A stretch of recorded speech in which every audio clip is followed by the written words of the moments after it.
death is a natural process. In a drab church hall, Dr. Philip Nitschke is explaining how to kill oneself using a plastic bag. I don't know if you ever tried it. It doesn't take long before you find it very, very unpleasant.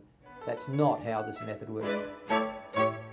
Nurse Betty demonstrates the best method in a video presentation. We've chosen a large size oven bag, mainly because that fits all size heads, small and big. Some of today's crowd are terminally ill, but most aren't. Not yet. If you want to look nice, you better go and get your hair done because this does mess your hair up. Australian authorities have removed Nurse Betty's video from YouTube. They scrutinise Nitschke's every controversial move. Police will investigate the role Dr. Philip Nitschke, who was in the woman's house when she died, but denies helping her to commit suicide. In most territories, you're sailing pretty close to the wind. Yes, and one hopes one doesn't make a mistake. Detectives seized 2 laptop computers from an office connected to the death of 70-year-old Nancy Crick. You advise people to plan ahead for Yes, very much so. the possibility that they might want to kill themselves. Exactly. I've come away from this meeting extremely heartened, knowing that there are options. I don't think it's been forced on anybody, the doctor's opinion. We tell them about how you can control the gas flow using a fitting that fits onto a cylinder of helium. But if you weren't giving people this information, they wouldn't be able to do this. That's true. They'd probably go out and hang themselves. Okay. This is peaceful. It's quick. It works. In Nitschke's book, The Peaceful Pill Handbook, the exit bag Put your head back and lift your thumbs up. comes in at number 6 on the reliability and peacefulness test. He's lab tested most options, and number 1 on Nitschke's list. The premier drug for ending life is Nembutal, the barbiturate. And Nitschke, predictably dubbed Dr. Death in the press, is selling Nembutal testing kits. The amount needed to turn it back into a colourless liquid gives you an idea of what the strength of the Nembutal must have been in this bottle. But this is information, not encouragement. I would argue that. Because encouraging or assisting someone to commit suicide is illegal in most countries and in most US states. And you're planning to market these on the internet? Yes, I think it's perfectly legal. I mean, there's nothing illegal about this kit. It's a testing drug kit. Nembutal was once commonly used in sleeping pills. It's no longer available over the counter in the US. Marilyn Monroe and others died from Nembutal overdose. These days, it's used by veterinarians as an anesthetic and to euthanize sick animals. So what are you going to say to your vet? You go around to your vet, I want to operate on the cat this weekend, I need a bottle of that drug. In a seedy Mexican alley, an Australian couple walk into a pet shop. You're watching a man planning his death. Nembutal is available in Mexico, and Nitschke has accompanied terminally ill patients to buy the drug. $30 a bottle, no questions asked. You pour it into a glass and you drink it. You follow it up with your whiskey, and I've never seen anyone finish their whiskey. They put the glass down and they're gone to sleep. And death follows shortly thereafter. To the outside observer, nothing looks more peaceful. And inside? We may never know.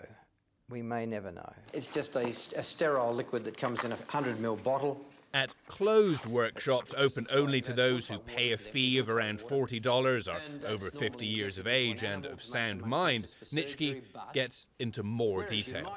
You have to think about what happens if I vomit, and there's a lot of knowledge involved, and I suppose over the years I've acquired a lot of it. Sleep is almost immediate from the administration of the very fast-acting barbiturate. Philip Nitschke was the first doctor in the modern world to legally kill his patients.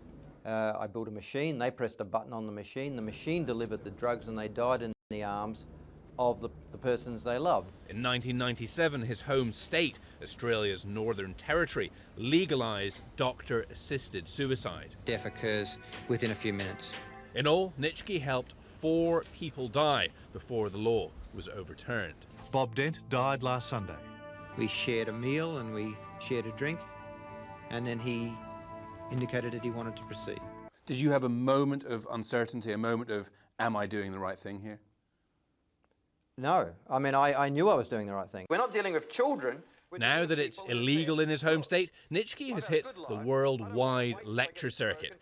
Are you religious? No. At all? No.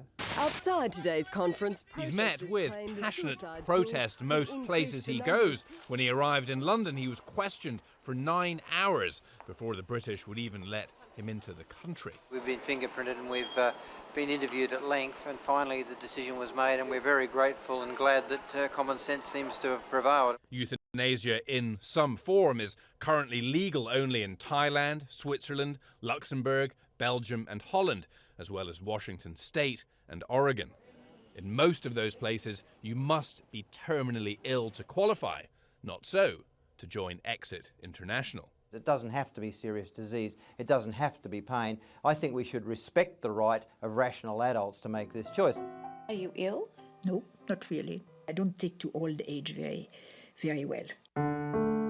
His support of rational adults like Lisette Nago has angered more moderate elements in the pro-euthanasia movement. Nago was a healthy woman who decided that when she turned 80, enough was enough, and she would kill herself. Don't feel like waiting around for Christmas? Christmas, I loathe Christmas. You loathe Christmas, right. Well, I was saying things like, why don't you go on a world cruise? Why don't you write a book? And she ended up saying, why don't you mind your own business? What I want from you, Philip, is just technical information. So I gave her the information and she died. The Australian government, legally powerless, but publicly outraged. Nitschke admits his information could fall into the wrong hands. You're not only helping the people who are terminally ill, you're helping people who are psychologically unsound and who shouldn't be allowed to kill themselves and who shouldn't be helped to kill themselves. Well, we do not knowingly give information to people who are psychiatrically impaired. Now, some people might come along to my workshops and not declare this, and they might get access to information, and they might ultimately harm themselves. And people argue that because that could happen, no one should get the information. Dr. Philip Nitschke has used a euthanasia conference here in Sydney to unveil his new suicide machine. Nitschke argues that anyone of sound mind has the right to such detailed instruction on how to kill themselves. I'm Nick Watt for Nightline in Brighton, England.